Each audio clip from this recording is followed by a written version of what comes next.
Raja dari semua jin. Semua orang memiliki masa lalu sebagai roh, sebelum manusia yang tertiup ke dalam janin, dan lahir sebagai bayi. Jika manusia tahu masa lalunya sebelum memasuki janin, yang masa lalunya adalah hidupnya, di mana hidupnya maka manusia tahu ia sebelum lahir.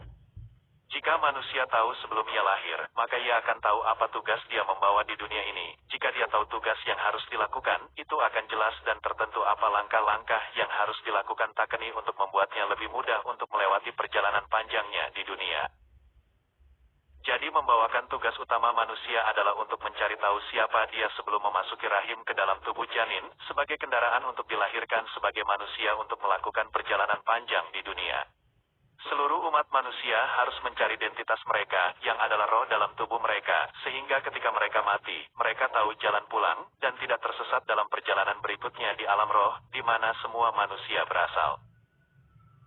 Manusia yang tidak menemukan jati diri mereka, roh di dalamnya, siapa mereka sebenarnya, maka manusia itu disebut manusia yang berada dalam bayang-bayang, atau orang yang hidup sebagai pemimpi, berjalan dalam dunia mimpi, hidup tapi bukan seperti dirinya sendiri, atau seseorang yang berjalan dalam mimpi. Ketika dia mati, dia hanya terbangun dari mimpi, dan menemukan jati dirinya yang sebenarnya. Manusia yang tidak tahu siapa roh berada di dalam tubuhnya itu adalah misalnya seseorang yang berjalan dalam tidur, dan perkataannya tidak mewakili kebenaran, karena orang itu berbicara dengan mengigau. Semakin banyak bicara, yang lebih mengigau. Karena itu dalam mengigau, tidak ada manfaat meskipun dianggap benar. Setiap orang harus menemukan jati dirinya, siapakah roh dalam tubuhnya. Untuk menemukan identitas dirinya tidak akan pergi ke tempat-tempat yang jauh, atau datang ke pegunungan, gua, tetapi menggali ke dalam diri sendiri.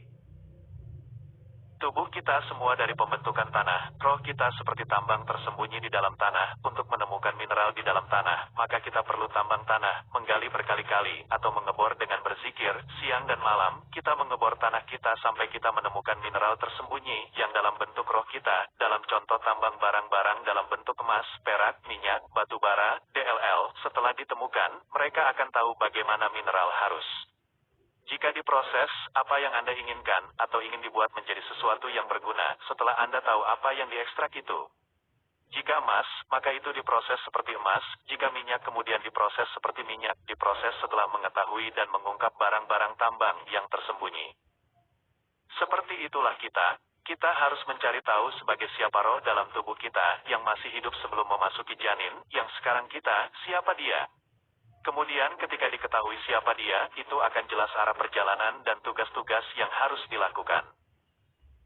Kita adalah awal penciptaan dari Adam, dan kita adalah anak-anak Adam. Adam diciptakan di surga, dikirim ke bumi untuk melakukan perjalanan ke surga. Kita seharusnya dapat kembali ke tempat Adam diciptakan, kembali ke desa ketika kita mati.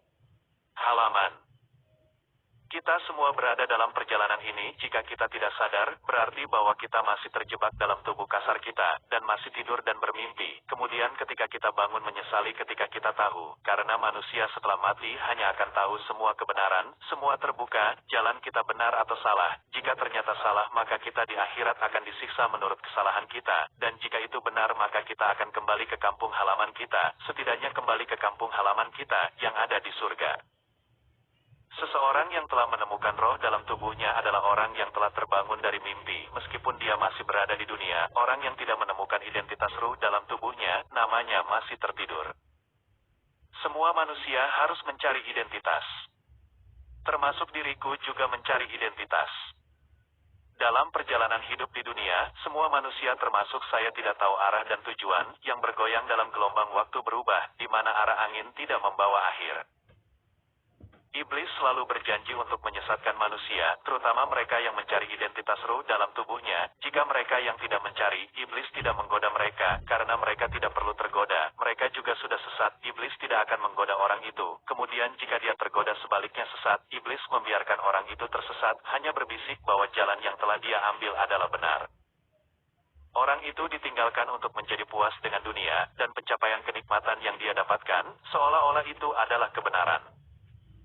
Sejak dahulu kala, Allah juga tidak membiarkan orang-orang di dunia ini. Membiarkan mereka tidak tahu cara untuk pulang, tetapi Allah selalu mengutus Nabi untuk memberi kita ingatan tentang perjalanan pulang. Kita adalah murni dari surga, anak-anak dan cucu-cucu Adam dilahirkan di surga. Surga adalah tempat untuk kembali, kampung halaman kita. Bahkan para nabi diberikan persediaan lengkap untuk memberikan kenangan untuk kebahagiaan kekal. Tetapi karena di dunia ini orang-orang ditipu oleh iblis, sehingga mereka merasa nyaman di dunia, dan merasa mereka akan hidup selamanya di dunia ini. Tidak akan mati, sehingga bagi para nabi yang memberikan kenangan tentang tempat untuk kembali ke surga, alih-alih diterima dengan tangan terbuka, tetapi para nabi adalah musuh, dan diusir, bahkan mereka yang dikejar untuk dibunuh, dianggap untuk menghalangi kebahagiaan mereka.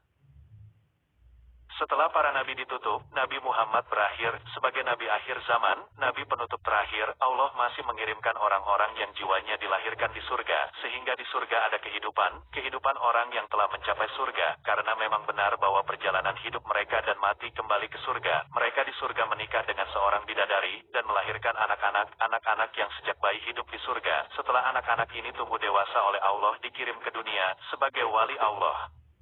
Lahir sebagai manusia biasa orang, dalam masyarakat untuk memperingatkan orang-orang tentang kampung halaman mereka, surga untuk tempat kembali. Wali-wali lahir di surga, turun ke dunia, untuk berdakwah menasehati kembali ke surga, karena mereka telah hidup di surga untuk waktu yang lama. Penjelasan mereka mengenai surga dan ada dampak dari kuasa Allah, ada penekanan agar mereka yang mendengar